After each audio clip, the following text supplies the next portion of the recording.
Donc aujourd'hui, nous sommes le 2 octobre. C'est la deuxième manifestation intersyndicale. Et il y en avait eu une première qui avait fait faire venir beaucoup de monde.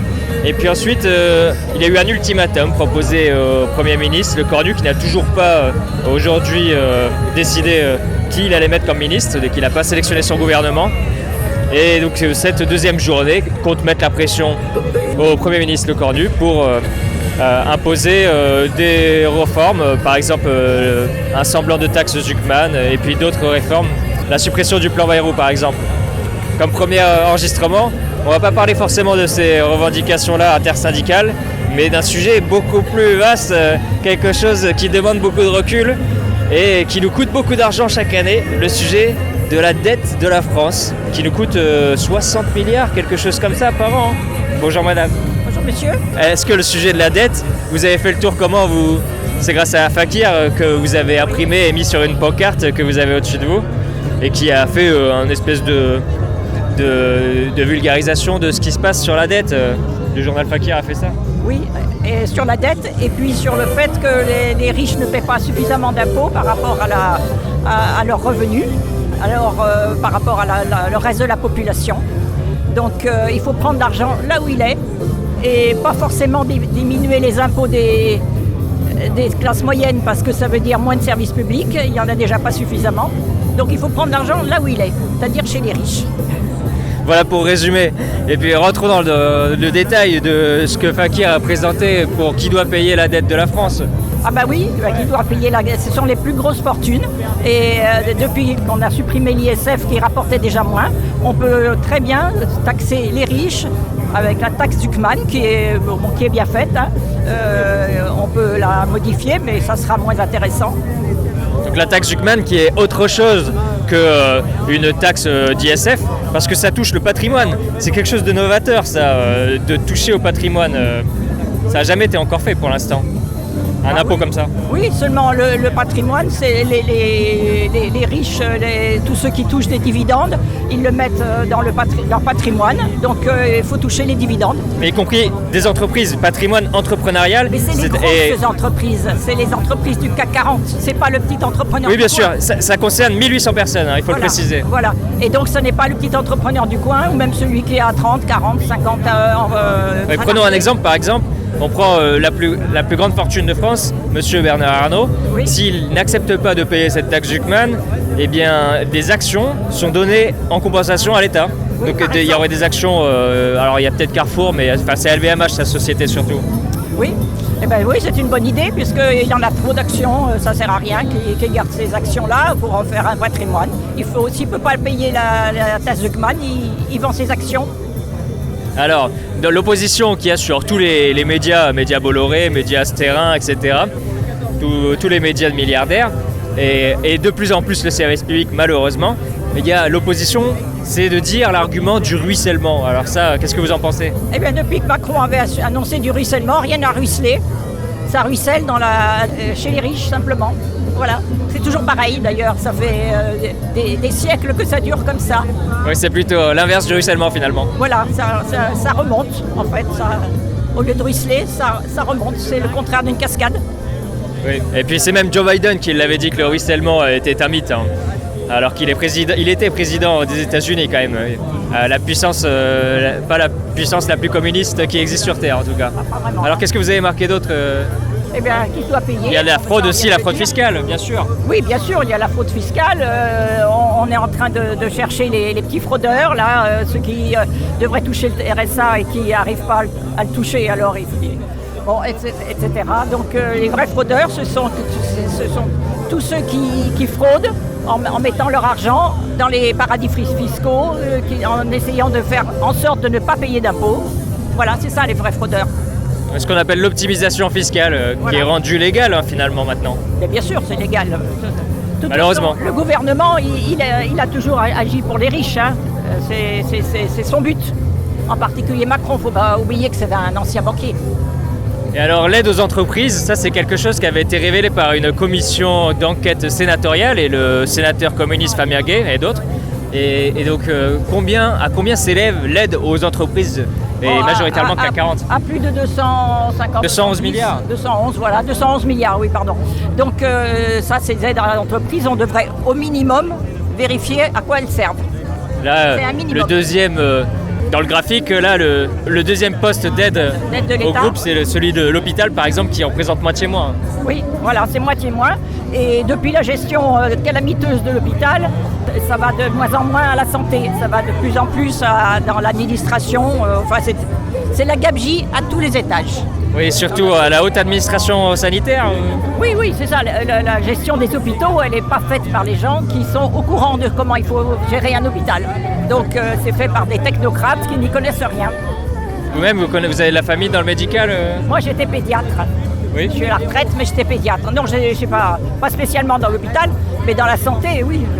C'est certain que quand les hôpitaux étaient gérés par les médecins, les infirmiers, le personnel soignant, ça avait du sens. Maintenant, ce qui a du sens, c'est d'optimiser les dépenses de l'hôpital, c'est-à-dire on ne traite pas les gros problèmes. C'est n'importe quoi. Et donc il faut soutenir le service public et c'est pour ça que vous êtes là. Voilà, absolument. Le service public, la santé, tous les services publics qui manquent, et c'est ce que disent les Français d'ailleurs, on manque de services publics. Alors diminuer les impôts de ceux qui paient des impôts, parce que les riches ils n'en paient pas, diminuer les impôts, ça veut dire moins de services publics. Bien sûr. Donc merci d'être présente. Alors, on va continuer à faire un micro-trottoir aujourd'hui parmi les manifestants. Et le monde commence à arriver. Oui. Et la lutte continue toujours, parce que le gouvernement n'entend pas les revendications. Absolument. Merci. Merci à vous. Bon, ce qu'on peut constater, c'est que les politiques d'austérité ont amené un appauvrissement général de la population, notamment des classes travailleuses. Ensuite, on peut constater aussi que toutes les mesures qui sont prises pour détricoter la sécurité sociale, avec le doublement des franchises, avec les... Et vous travaillez dans quel domaine ? Moi, je suis dans le domaine de la santé. Ah bah, vous connaissez bien alors. Oui, voilà. Sur les franchises, c'est ça. Vous pouvez... Les franchises, ensuite des remboursements de médicaments, le PLFSS pour la sécurité sociale, pour l'hôpital, qui va être une catastrophe. Puisqu'on a... PLFSS, c'est le projet de loi de financement de la sécurité sociale. Voilà. Donc avec des mesures d'austérité sur l'hôpital, puisqu'on va être impacté directement. Donc ça veut dire des effectifs en moins, des moyens financiers pour faire tourner les services en moins. Voilà, donc ce sont toutes ces mesures-là qui sont catastrophiques. Et ensuite, le non-retour sur les mesures d'âge pour la retraite aussi. Voilà, donc ce sont toutes ces mesures-là. Et puis bon, bien sûr, les plus riches qui ne sont pas impactés par des mesures de contraintes d'imposition. Voilà. On détruit le service public pour le revendre peut-être au privé. Et, oui. puis on fait du copinage avec ceux qui nous ont permis d'être élus. Bon, après, on est habitué quand même à ça, de toute façon. Le copinage, oui, on sait très bien que il y a des compromis qui sont passés, qui ne sont pas toujours en faveur du plus grand nombre.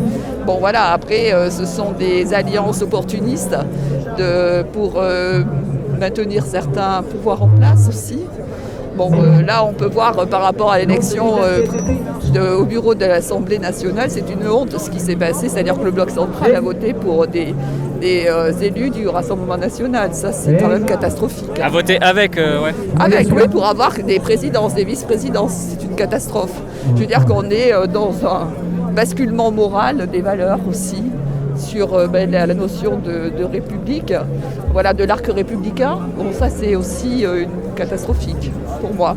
Il y a des basculements, il y a des porosités qui s'exercent et qui sont graves. Et cette porosité, sur les idées et les valeurs, on le retrouve à tous les niveaux.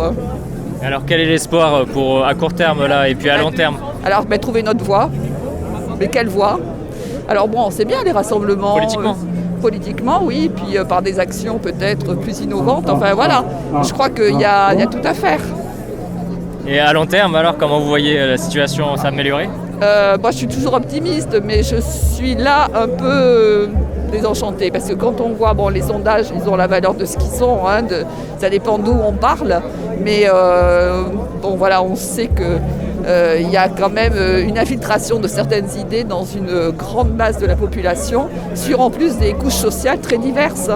Parce que il y a des milieux agricoles, il y a des ouvriers, il y a des classés, il y a la petite bourgeoisie, parce qu'on sait que toujours la bourgeoisie a fait alliance avec les forces réactionnaires pour maintenir leurs privilèges à travers l'histoire. Donc bon, voilà. Là, on va vivre des périodes très difficiles. Et puis bon, il y a un abaissement aussi de la démocratie.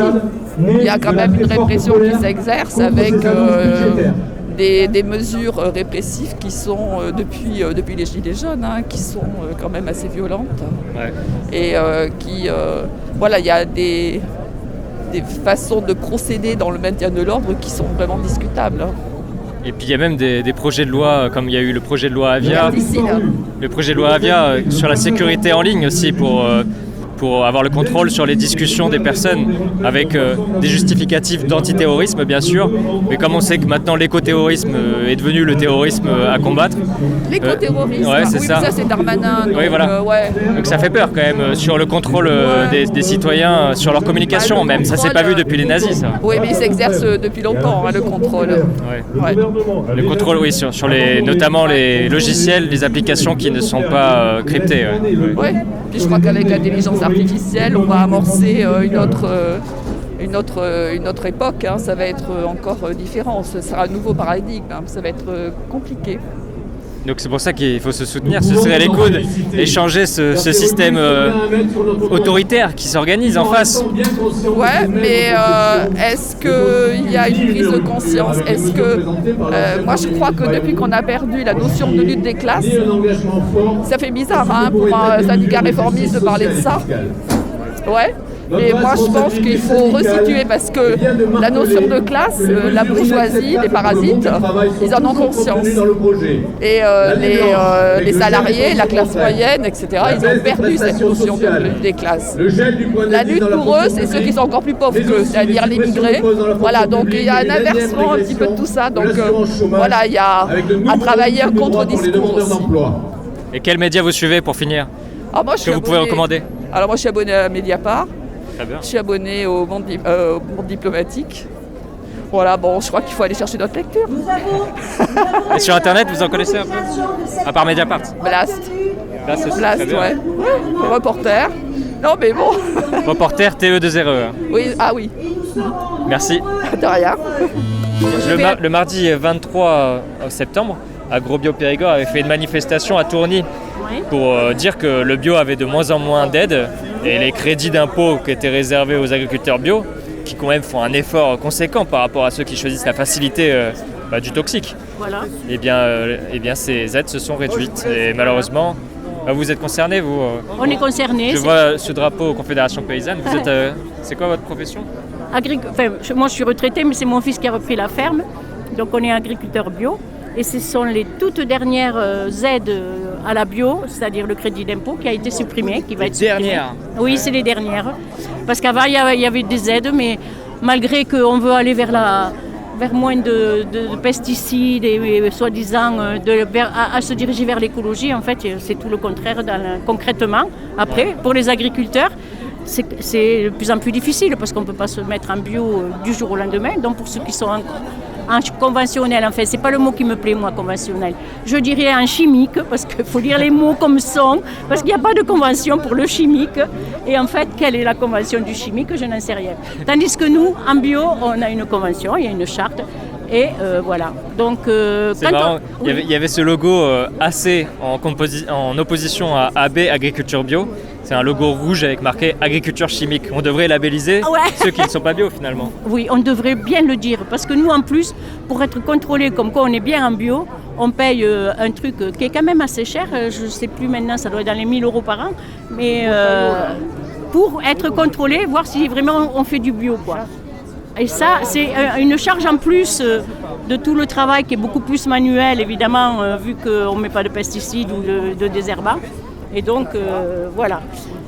Et on a besoin d'être... Vos grands-parents étaient aussi dans le milieu agricole ? Non, pas du tout. Non, moi, je n'étais pas du tout du milieu agricole. C'est mon mari qui l'était. Et je me suis adaptée. Je suis donc devenue agricultrice. Mais c'était maraîchère Non, pas maraîchère, à grande culture. On fait des noix, des céréales, voilà. Donc vous avez quoi comme céréales aussi ? Combien d'hectares ?